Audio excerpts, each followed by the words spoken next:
Hello, my fellow Scouters. As you join our Doorstep Remembrance Parade.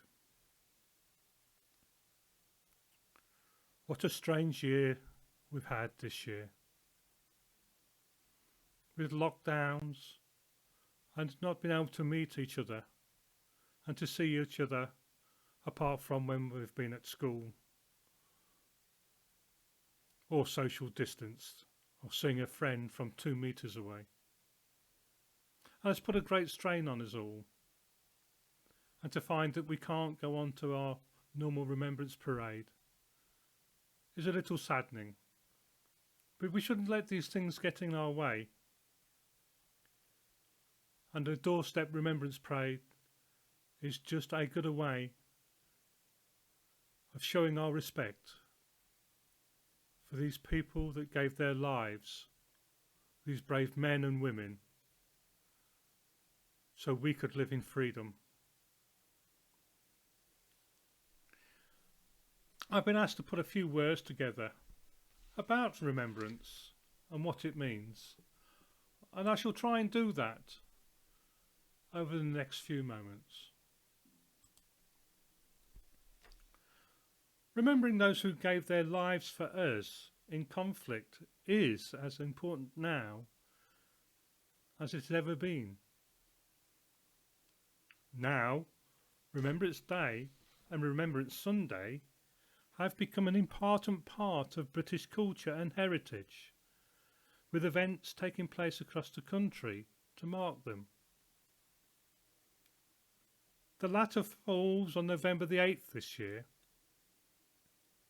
It's the official day that the nation takes time to reflect on all of the servicemen and women killed in conflict. The 2-minute silence, meanwhile, takes place at the 11th hour of the 11th day of the 11th month, marking the end of the First World War. And of course, in the weeks leading up to Remembrance Sunday, people wear poppies to commemorate the dead. But why the poppy? Much of the fighting in the First World War took place in the once peaceful and beautiful countryside of Western Europe. Landscapes, villages and lives were destroyed, torn to pieces by the shelling which took place over the 4 years of conflict. The once beautiful countryside was transformed into bleak and barren fields of mud, where no sign of life could be found. But it was in one such seemingly lifeless field that bright red Flanders poppies, surprisingly resilient for their delicate appearance, began to grow.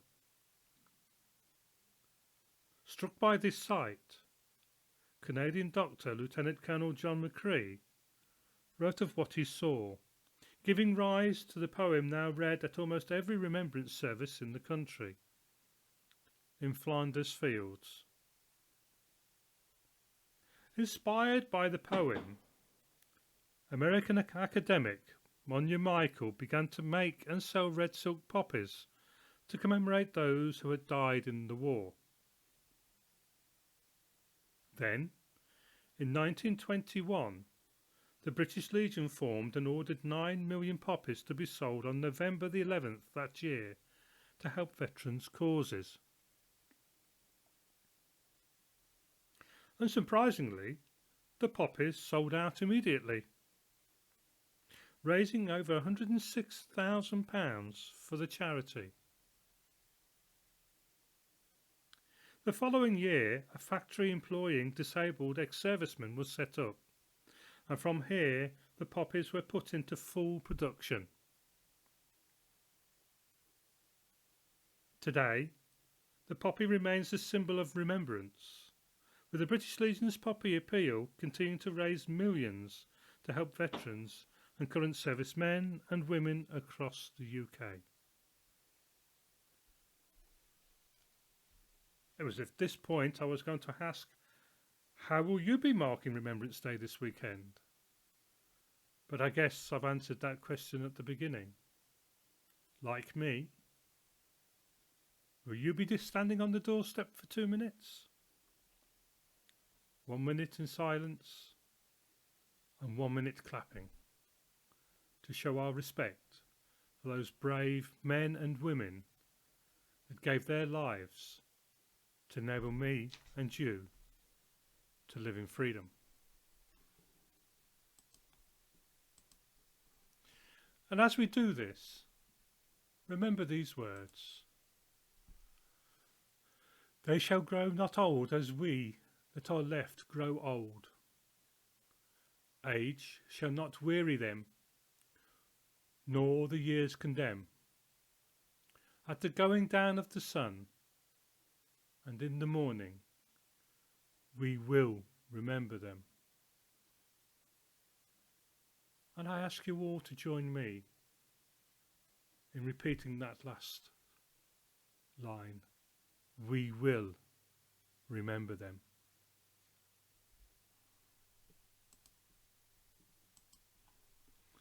Now, before I go and leave you to join me on the doorstep and commemorate those that have passed,